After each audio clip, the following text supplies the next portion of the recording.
Como é que a gente vai começar o sermão de hoje? Recapitulando, né? Abra sua Bíblia, por favor,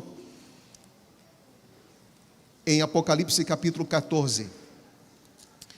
E nós vemos aqui em Apocalipse capítulo 14 as três mensagens. Do verso 6 e 7, uma proclamação. Versículo número 8, uma declaração. E dos versículos 9 ao 12, uma polarização. É interessante percebermos que nesse livro tão incrível chamado Apocalipse, existe uma mensagem a ser dada.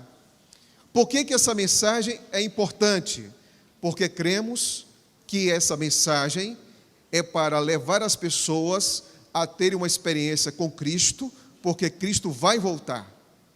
E por falar em Cristo vai voltar, eu quero aqui apresentar algo que agitou o nosso cenário brasileiro, logo no início do ano, com duas cantoras muito famosas, e em pleno carnaval, tratando de Apocalipse. Em um dado momento, Baby do Brasil aparece e fala que haverá o Apocalipse e o arrebatamento.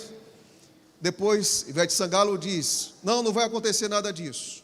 O resultado é que logo depois disso, virou uma espécie de meme, de especulações, de chacota sobre o livro do Apocalipse. E aí, então, a gente começou a perceber, será que as pessoas têm interesse no livro do Apocalipse? Bem, a Baby do Brasil falou de arrebatamento, depois falou de 10 anos, que isso vai acontecer, e do Apocalipse. Embora a gente não acredite em prazos e nem tampouco em arrebatamento secreto, existe algo que nos chamou a atenção. Sabe por quê? Em pleno carnaval, as pessoas falando do livro do Apocalipse. E isso saiu nas diferentes mídias sociais. Uma pergunta foi feita alguns anos atrás às pessoas que estavam na igreja. E nesse site, que é Lifeway Research, foi perguntado o que os membros gostariam que os seus pastores pregassem mais. E foi apresentado o tema sobre os eventos finais, como algo importante a ser trabalhado. Agora, falando sobre o arrebatamento, o que é isso? Quando vai acontecer? Por que a gente deve se preparar? É secreto ou é visível? Bem, para você ter uma ideia dessa repercussão nas mídias sociais, até a BBC foi falar de arrebatamento secreto, a doutrina da volta de Cristo, que ganhou destaque no carnaval. Olhando para essa realidade, pergunta, o que é esse arrebatamento secreto? De fato existe? De fato vai haver um arrebatamento secreto? A igreja vai ser levada? E como é que isso acontece? Bem, o ensinamento do arrebatamento secreto, ele apresenta duas fases. Primeira, o arrebatamento secreto. Segundo alguns líderes, teólogos, pastores dessa corrente, eles dizem o seguinte: Jesus virá secretamente para levar a sua igreja. Exemplo, você vai para a casa de um amigo, para um jantar especial, e de repente a comida já está quase pronta, todos vão à mesa, e a dona da casa vai então trazer os alimentos para colocá-los à mesa. E ela então é arrebatada. O que está acontecendo? Depois, você olha para o avião e de repente o avião, isso é péssimo, o arrebatamento secreto nessas condições, o avião, ele está sendo então pilotado e os dois, piloto e copiloto, são arrebatados. Terrível tragédia. Logo depois você pode pensar que o arrebatamento secreto, você está numa faculdade, estudando, e de repente os seus colegas que estão mais na primeira fila, estão ali e de repente o professor está dando aula, o professor e alguns colegas são arrebatados. Então o arrebatamento secreto diz que Jesus vem de maneira invisível buscar a sua igreja. Depois disso, vem então 7 anos de tribulação. Esses 7 anos de tribulação é apresentado uma perseguição que é feita pelo anticristo. Então o anticristo vai perseguir aqueles que não estavam preparados e também Deus dará um tempo para que os judeus se entreguem a Cristo e então sejam convertidos. Depois disso, vem a segunda fase, que é o retorno visível de Jesus Cristo. Bem, Será que existe base bíblica para se acreditar no arrebatamento secreto? Vamos dar uma olhadinha. Antes disso, como nasceu essa teologia do arrebatamento secreto, essa crença do arrebatamento secreto? Francisco de Ribeira foi um teólogo católico que, em sua época, 1580 aproximadamente, viu que os protestantes estavam dando destaque ao papado como anticristo. Então ele apresentou uma corrente preterista, dizendo, não, o anticristo foi Nero e não tem nenhuma relação com o papado, nada disso, está tudo errado. E outro padre, chamado de Alcança, ele então formou uma teologia dizendo, não, o anticristo vai ser no futuro, não é agora. E esse anticristo vai perseguir a igreja de Deus. Darby, teólogo protestante, seguiu a linha de pensamento desses dois teólogos católicos e formou então uma doutrina do arrebatamento secreto, apresentando o povo de Israel como algo literal em que Deus irá resgatá-los, apresentando os 7 anos de tribulação, apresentando também o arrebatamento secreto. E isso se tornou mais popular com uma Bíblia, que existe uma Bíblia anotada de Scofield. E nos últimos anos, nas últimas décadas, ficou ainda mais popularizado por Tim LaHaye. E ele fez essa série de livros que é Deixados para Trás, onde esses ensinamentos estão ali apresentados através de uma espécie de novela, de filme. O livro, ou essa série, já se tornou, inclusive, o livro e se tornou uma das séries mais vendidas nos Estados Unidos. O que ensina, ou quais são as ideias centrais do arrebatamento secreto? Primeiro, o arrebatamento vai acontecer. Segundo, uma tribulação de 7 anos, ou seja, nessa teologia a igreja não passa por uma aprovação. Terceiro, o surgimento do anticristo. E quarto, a batalha final entre o anticristo e os judeus, que ocorrerá em Israel, especificamente na cidade de Jerusalém. A respeito do arrebatamento secreto, podemos dizer que essa é uma teologia bíblica ou ela é uma teologia especulativa? A primeira coisa é que nós acreditamos que a segunda vinda de Cristo é um retorno visível e não é um retorno secreto. Aí você pergunta, onde está isso? Abra sua Bíblia no livro de Atos, no capítulo número 1, e vamos conferir. Atos 1. Em Atos, capítulo número 1, veja que é um momento muito difícil para os discípulos, porque eles estão se separando de Jesus. Jesus está subindo, os discípulos estão olhando e Jesus está subindo. E de repente 2 anjos são colocados ao lado dos discípulos e eles olham para os discípulos e dizem algo muito importante. Veja o que o texto diz. E lhes disseram, varões galileus, por que estáis olhando para as alturas? Esse Jesus, que dentre vós foi assunto ao céu, virá do modo como os vistes subir. Apocalipse capítulo número 1. Abra sua Bíblia, por favor. Apocalipse 1. Nós vamos encontrar que é o retorno de Cristo. Ele é visível. Ele é visível porque os anjos disseram, esse Jesus que vocês estão olhando, ele virá. O salmista diz que naquele dia se dirá, esse é o Senhor, nós iremos reconhecer o Senhor. E em Apocalipse 1, versículo de número 7 diz, eis que venho com as nuvens,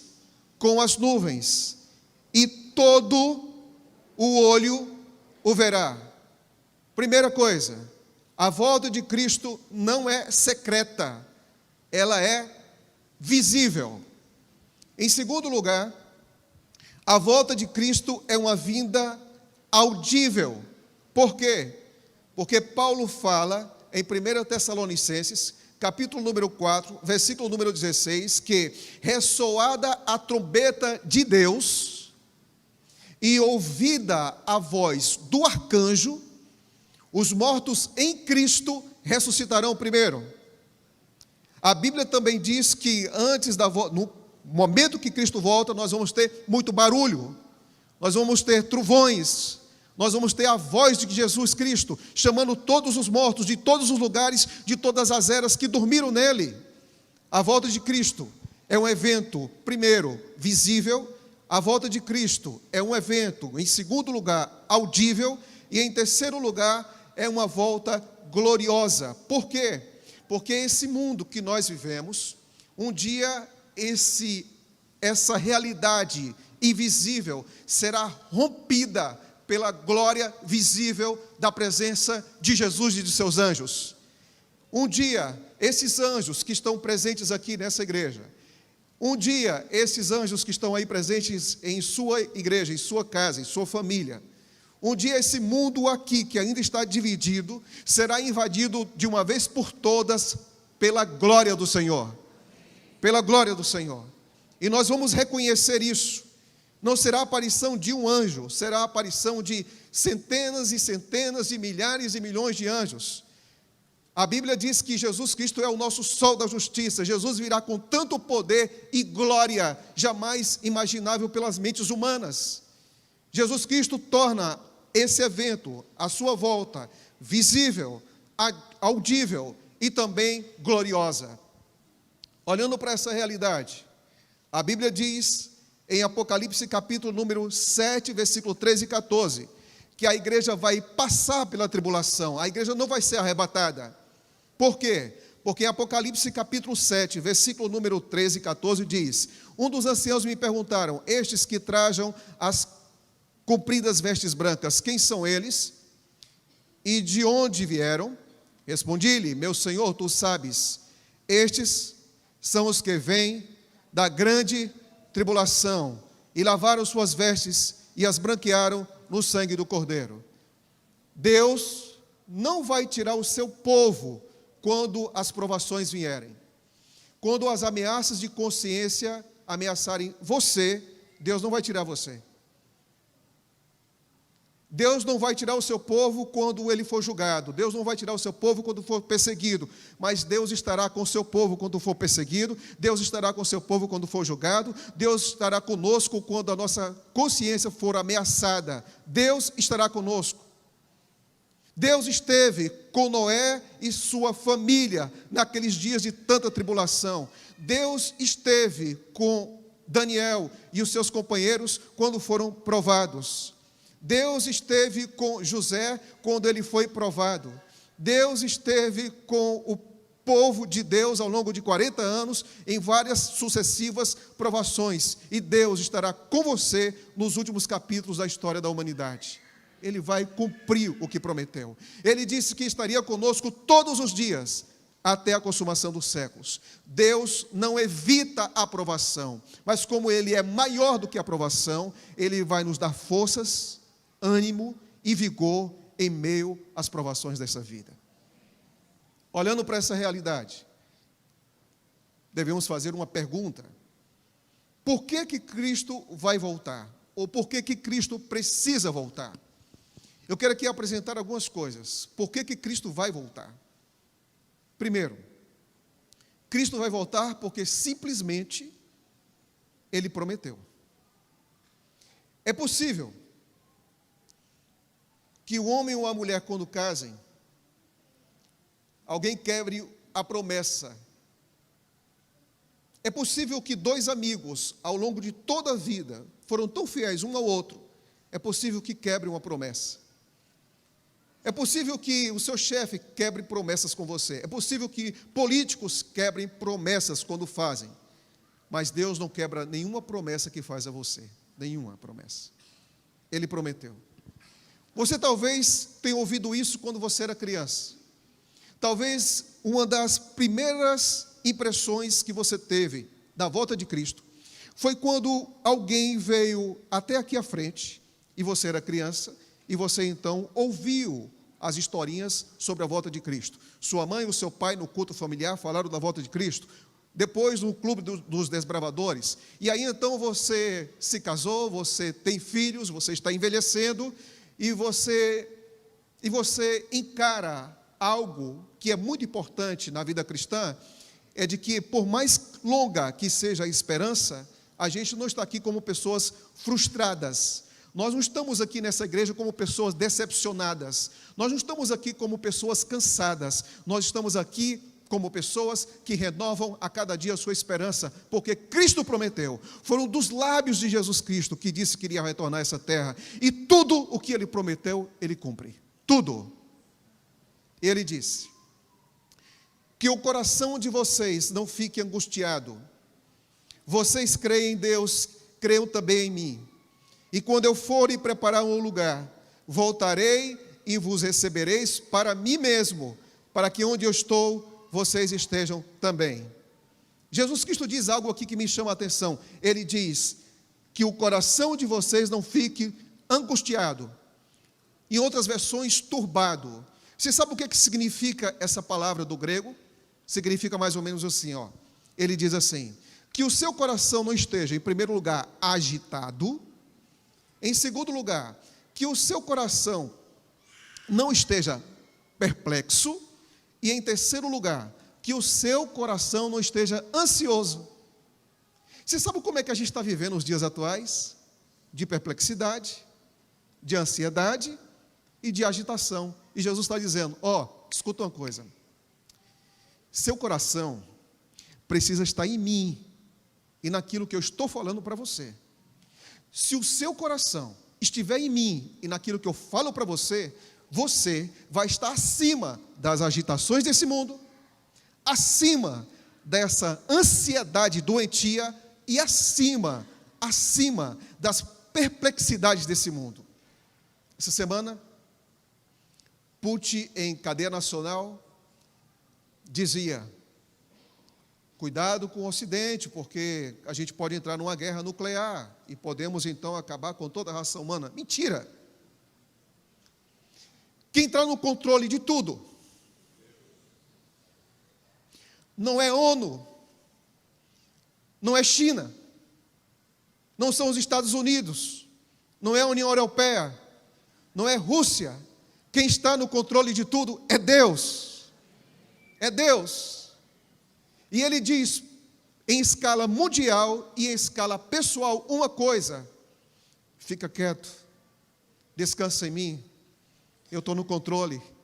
Para de viver dessa perplexidade, para viver agitado de um lado para o outro, para viver uma vida que tudo você fica agitado, tudo você fica preocupado, tudo você fica ansioso. Para com isso, descansa em mim. Deus é poderoso para trazer descanso suficiente e dar forças a você para caminhar firme até o dia do seu retorno. Segunda razão, por que Cristo virá? Porque Ele destruirá o iníquo. O iníquo é tudo aquilo que é oposto à vontade de Deus. É tudo aquilo que é oposto à santidade. Tudo aquilo que é oposto à justiça. Tudo que é oposto àquilo que Deus fala, aquilo que Deus ensina. E Paulo diz o seguinte, olha o que Paulo diz. Então será, quando Cristo voltar, será de fato, é como se Paulo dissesse, olha, já existe a apostasia, já existe a mentira, já existe a corrupção, já existe a perseguição, já existe a falsidade, já existe a idolatria, mas de fato, isso vai ficar ainda muito claro quando Cristo voltar. Revelado o iníquo, a quem o Senhor Jesus matará com o sopro de sua boca e o destruirá pela manifestação de sua vinda. Todo engano será destruído quando Jesus Cristo voltar. Tudo aquilo que é mentiroso, uma falsa adoração, uma falsa religião, salvação que não existe fora de Jesus Cristo. E aqui diz que Jesus Cristo irá aniquilar o iníquo. Outra razão pela qual Jesus Cristo volta. Jesus Cristo volta para resgatar o seu povo. Nós não estamos em um campo de guerra esquecido pelo nosso general. Nós estamos em um campo de guerra e o nosso general vem nos buscar. É isso que a Bíblia nos ensina. Quais são as batalhas que você está tendo em sua vida? Quais são as perdas que você está enfrentando? Quais são as preocupações que estão assolando sua mente? Quais são as derrotas que você está colecionando? Eu quero dizer que nenhuma derrota na sua vida será definitiva quando Jesus Cristo for o comandante da sua existência. Você sabe por quê? Porque um dia Jesus Cristo destruirá tudo aquilo que nos destrói. De que maneira, pastor? Paulo diz: porque o Senhor mesmo, dada a sua palavra de ordem, ouvida a voz do arcanjo e ressoada a trombeta de Deus, descerá dos céus. Aleluia. E os mortos em Cristo ressuscitarão primeiro. E diz mais: depois nós, os vivos, os que ficarmos, seremos arrebatados juntamente com eles, entre nuvens, para o encontro com o Senhor nos ares, e assim estaremos para sempre com o Senhor. Uma das maiores dores da vida não é quando a gente quebra um braço, uma perna. Uma das maiores dores da vida não é quando a gente tem informação de um câncer depois de um tratamento muito severo. Essas não são as maiores dores da vida. As maiores dores da vida não podem ser categorizadas como, por exemplo, eu perdi o emprego. Não. As maiores dores da vida, gente, é quando você perde alguém que você ama. Você sabe por quê?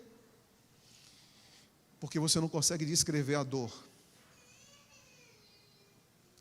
Nada nos torna mais impotentes do que enterrar os nossos amados. Nada demonstra mais a nossa fragilidade do que um pai enterrar um filho enterrar o pai, um amigo enterrar um outro amigo. Por quê, pastor? Porque a ciência diz que aquilo é o fim. Porque as circunstâncias dizem, é o fim. Porque a história diz que é o fim. Mas há um que diz que não é o fim. E esse que diz que não é o fim, não somente teve a ousadia, mas tem o poder para dizer: eu sou a ressurreição e a vida. Quem crer em mim, ainda que morra, viverá. O golpe da morte é o pior golpe que existe, mas existe um poder muito maior do que a morte, e esse poder é uma pessoa, e esse poder é Jesus Cristo, Senhor, que é vida e que Ele mesmo se declarou: eu sou a ressurreição. Não importa como estarão os estados dos mortos, a condição melhor, não importa que condição estará os corpos dos que um dia dormiram no Senhor. Deus fará com que aqueles corpos se levantem das sepulturas. Deus fará com que aqueles mortos se levantem do mar. Deus fará com que aqueles mortos sejam levantados dos diferentes cemitérios aqui do Rio de Janeiro. Quando Jesus Cristo voltar, haverá uma ressurreição coletiva. Explosões em diferentes lugares, túmulos irão apresentar os seus mortos, os anjos do Senhor irão chamar essas pessoas, amigos irão se rever novamente, maridos irão reencontrar com suas esposas, esposas irão se reencontrar com seus maridos, pais irão se encontrar com seus filhos novamente, membros de igreja irão se encontrar com seus pastores, pastores irão se encontrar com seus membros de igrejas, e isso significa que algo espetacular nos aguarda no futuro, e nós temos que viver como pessoas que têm esperança, não pessoas que são mergulhadas no desespero, como se a morte fosse a palavra final. A palavra final não é da morte, a palavra final é aquele que diz: eu sou a ressurreição e a vida. A palavra final é dele. Eu perdi 2 pessoas muito queridas na pandemia. Eu perdi pastores durante uma semana, pastores que durante a pandemia morreram, esposas de pastores que morreram. Nós perdemos mais de 36 pastores na divisão sul-americana e esposas durante a pandemia. Mas o que faz a gente acreditar? O que faz a gente recuperar nossas forças? O que faz um pastor subir ao púlpito quando passa por perdas? O que? A esperança é maior do que as perdas. As perdas têm machucado você?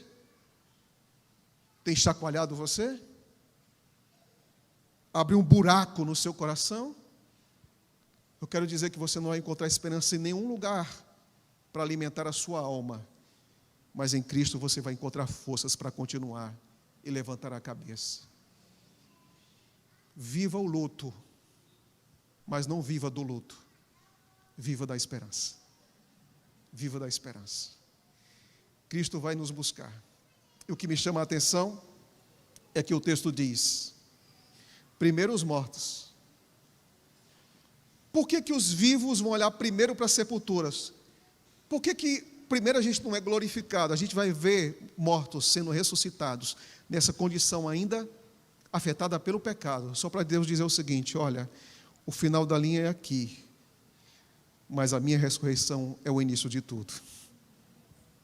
Jesus Cristo vai voltar. Se hoje, nessa igreja ou em casa, eu estou falando para alguém que perdeu alguém que ama muito, muito, muito, muito, permita que o Espírito Santo console, permita que o Espírito Santo conforte, mas permita que o Espírito Santo dê forças a você para você continuar, porque em breve essa promessa vai se cumprir. Você crê nisso? Aqui dentro, você crê nisso? Você crê nisso? Bem, por que Cristo vai voltar? Porque Ele vai fazer tudo novo. Tudo novo, pastor? Sim. Ele disse que faria tudo novo. Nós, seres humanos vivemos de construções e de reformas. Jesus, Ele é especialista em tornar tudo novo. Tudo novo. Aí você diz: pastor, por que Deus vai... A última coisa que Cristo vai fazer é tornar esse planeta novo. Por quê? Por que a última coisa é tornar toda essa terra nova, depois de 1000 anos? Por quê? Porque a primeira coisa que o pecado afetou foi o meu coração, o seu coração, foi o ser humano. Depois afetou a fauna, a flora, claro, isso em poucos segundos, mas o pecado começou aqui dentro. Se o pecado começou aqui dentro, a restauração de Deus não começa lá fora, começa aqui dentro. Se a primeira coisa que o pecado fez foi alcançar o ser humano, a primeira coisa, aleluia, que a graça faz é alcançar o ser humano. Deus não trabalha primeiro em coisas, Ele não renova as coisas, Ele renova seres humanos. Seres humanos. É por isso que antes de Apocalipse 22, eu faço novas todas as coisas, nós temos Paulo dizendo: quem está em Cristo é nova criatura. Para entrar no novo céu e na nova terra, nós precisamos ser novas criaturas. Primeiro, Deus trabalha no terreno do seu coração. Esses 10 dias de oração, nosso propósito foi: busque a Deus, busque o Senhor enquanto se pode achar. Ele está perto de quem aceita o seu convite. Deus não está longe, não. O problema hoje é que a gente vive dentro de um grande conflito, e no grande conflito é: faça tudo, mas não leve a sua vida espiritual a sério. Para que ficar acreditando nesse negócio de Deus, o diabo? Isso não existe, não. Vamos viver no humanismo. Vamos viver pensando em nós mesmos, porque as maiores soluções dos seres humanos se encontram nele mesmo. Existe um livro que se chama O Novo Humanismo, e ele diz: não, filósofo formado na Harvard, livro O Novo Humanismo. Sabe o que ele diz? Não, o mundo não está ficando pior. Entre o Novo Humanismo e Mateus 24, eu prefiro ficar com Mateus 24. E você? Para de viver uma vida tão cheia de racionalização que Deus não tem espaço. Se você ficar mergulhando dentro de si, é só vazio, é só frustração, é só canseira. São esses momentos aí em que a gente se alegra quando o time de futebol ganha, quando o político que você votou ganha, mas tudo passa. Sabe por quê? Porque o do vazio continua. Por que continua o vazio? Por que eu consigo sucesso? Por que eu sou bem sucedido em algumas coisas e o vazio continua? Porque esse vazio só pode ser preenchido com Deus. Filosofia não consegue, sucesso pessoal não consegue, sucesso no casamento não consegue, sucesso dos seus filhos não consegue, fama não consegue, mas Jesus pode. Jesus pode trazer sentido para a sua vida. E Ele vai voltar. E quando Cristo voltar, Ele vai fazer tudo novo. Mas antes de Deus trabalhar com os átomos, com a fauna, com a flora, Deus vai trabalhar no coração, no seu coração. E Ele quer tornar esse coração novo de novo. Eu concluo essa reflexão com um texto, dois textos. O primeiro é esse: aquele que estava sentado no trono disse: eis que faço novas todas as coisas, e acrescentou: escreva, porque estas palavras, elas são fiéis e verdadeiras. Escreva, escreva. Nossa esperança não se encontra nos palácios administrativos dos governos. Nossa esperança não se encontra no braço humano. Nossa esperança se encontra na promessa que vai tornar tudo novo. Deus dará uma cidade nova para todos nós, um planeta restaurado para todos nós.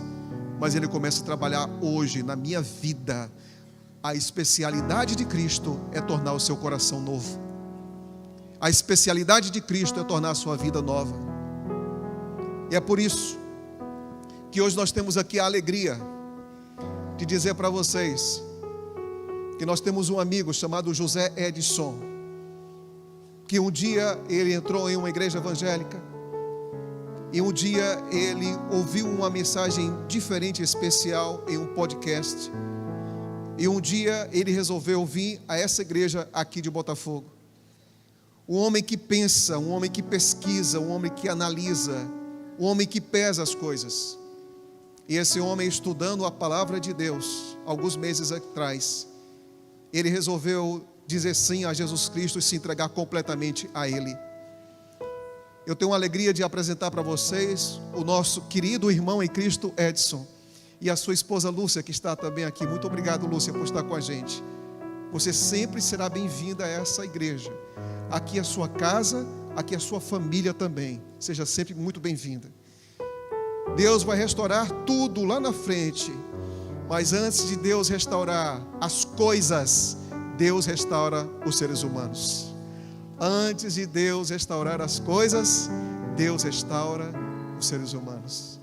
E é por isso que nesse momento, querido irmão em Cristo Edson, para perdão dos seus pecados e para que você viva a vida plena, abundante, significativa, rica e incomparável em Jesus Cristo, o pastor Arthur o batiza para perdão dos seus pecados, em nome do Pai, do Filho e do Espírito Santo.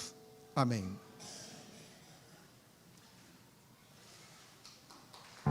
Amém. Amém. Amém. Amém. Deus o abençoe. Deus o abençoe. Pastor, mas essa é a história do Edson. Deus é especialista em restaurar vidas e Deus é especialista em continuar fazendo isso. Ele quer fazer isso em você. Quando será a sua entrega? Quando será a sua decisão? Daqui a pouco Cristo vai voltar. Eu não sei o dia, não sei o horário, mas eu sei da promessa.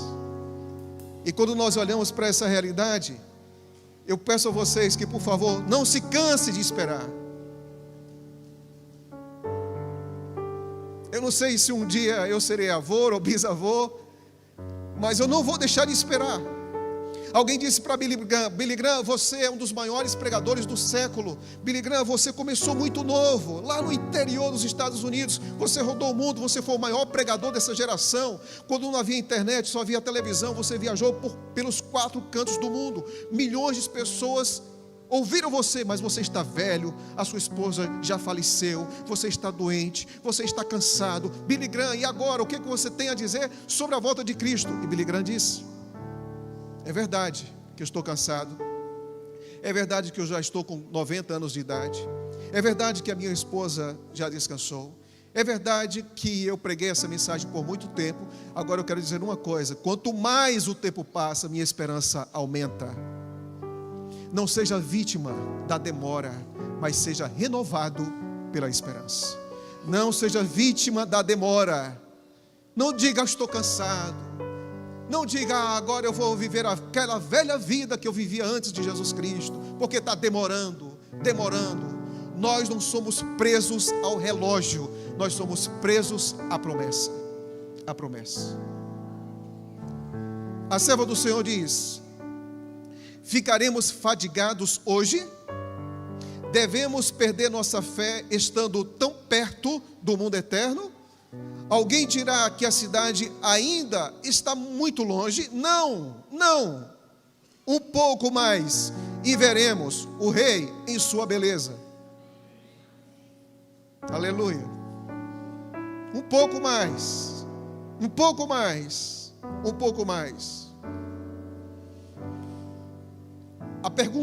A última pergunta: se eu tenho uma esperança, como eu vou viver?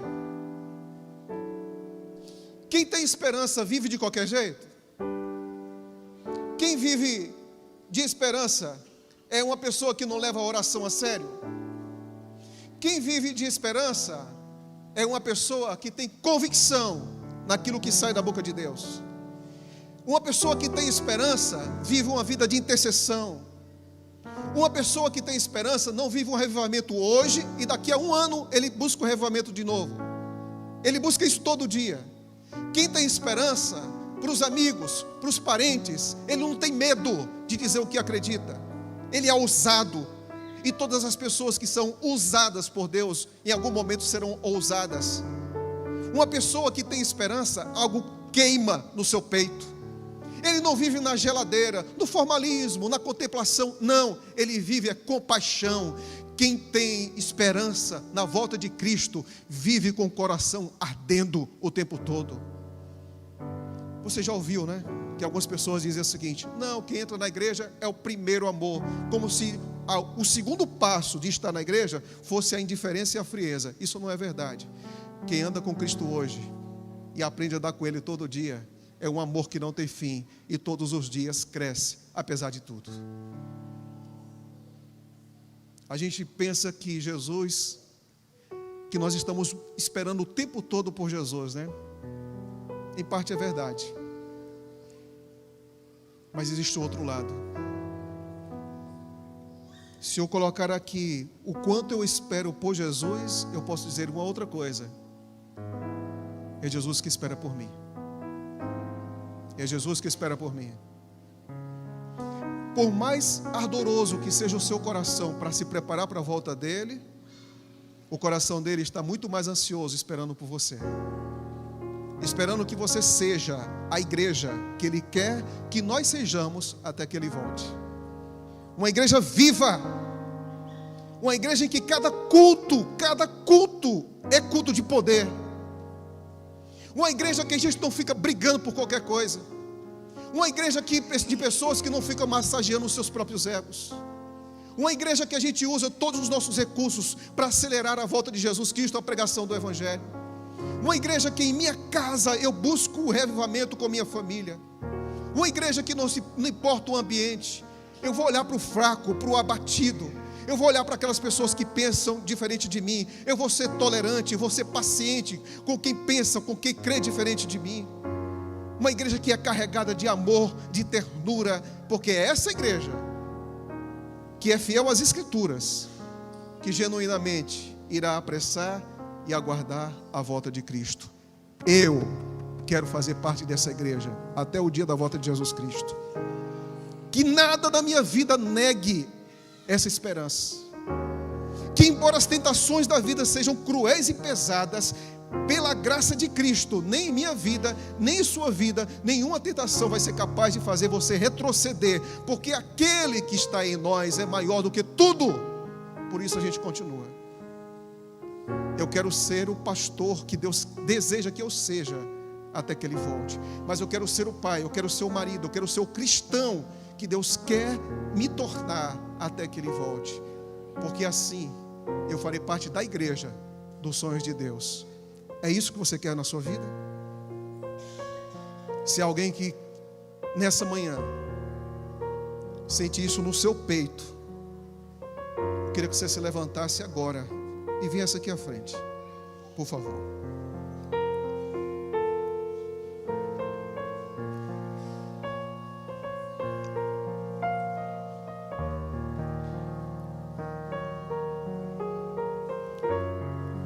Pastor, eu vou levar a minha vida mais a sério. Eu vou levar a minha vida mais a sério, pela graça de Cristo.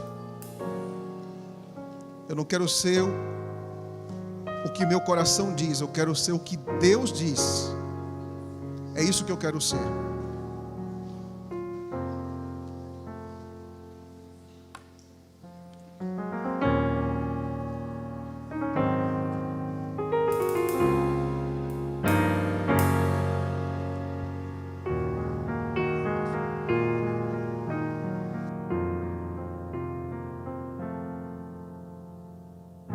Comprei uma igreja a preço de sangue, a preço de dor.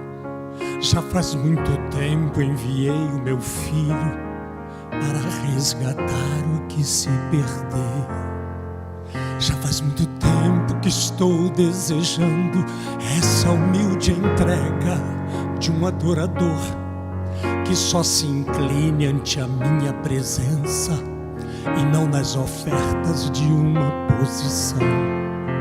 Já faz muito tempo que estou desejando que mostre ao mundo a imagem do amor, que não se confunda entre tanta gente, que seja distinta como eu sou, que não se divida como muitas vezes, entrando em contendas e discussões, buscando alcançar ser melhor do que o outro, se no universo grande eu sou.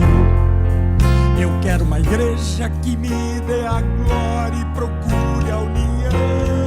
Cante, igreja. Eu quero uma igreja que sare ao ferido, que rompa as correntes, liberte ao cativo, que aclare a mente que está confundida e que fale a verdade. Aleluia. Eu quero uma igreja que com seu olhar mostre esperança à alma angustiada. Eu quero uma igreja que sare a ferida desta humanidade. Eu quero um rebanho em que minhas ovelhas se sintam seguras e cheias de paz, onde a palavra seja o alimento, ali quero morar. Pai, o Senhor nos conhece, nós queremos ser essa igreja. Eu quero uma igreja que com o seu louvor perfume o meu trono, dando-me esse lugar. Igreja que saiba fazer diferença entre o bem e o mal. Onde está a igreja que foi perdoada e libertada do castigo atroz? Aquela que vê ao que está caído, lhe estende a mão e concede o perdão.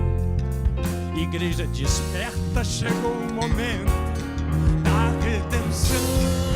Desperta, igreja.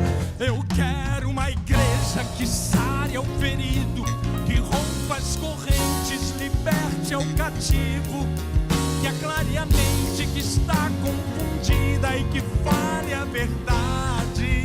Aleluia. Eu quero uma igreja que com seu olhar mostre esperança à alma angustiada. Eu quero uma igreja que sare a ferida desta humanidade. Eu quero um rebanho em que minhas ovelhas se sintam seguras e cheias de paz, onde a palavra seja o alimento, ali quero morar.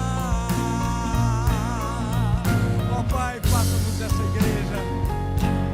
Derrama o poder do Teu Espírito sobre nós, Senhor.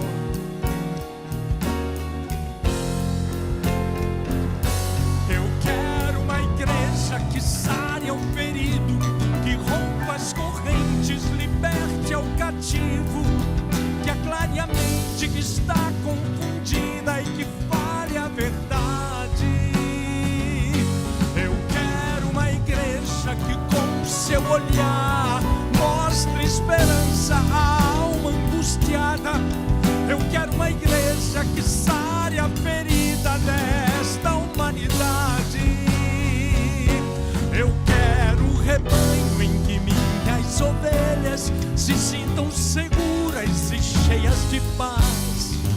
onde a palavra seja o alimento, ali quero morar.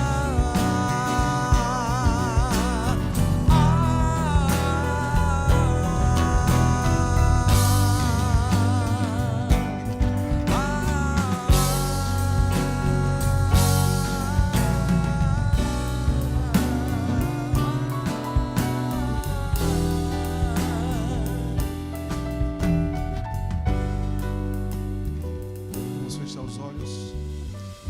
Vamos buscar a Deus. A tua palavra diz, Senhor: se o meu povo que se chama pelo seu nome, pelo meu nome, me buscar, eu ouvirei. Escuta, Senhor, as orações que saem dos corações sinceros dessa igreja e de cada pessoa conectada conosco.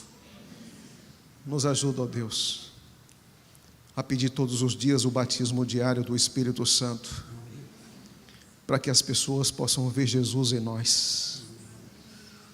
Jesus é aquele que veio a este mundo para revelar o Pai,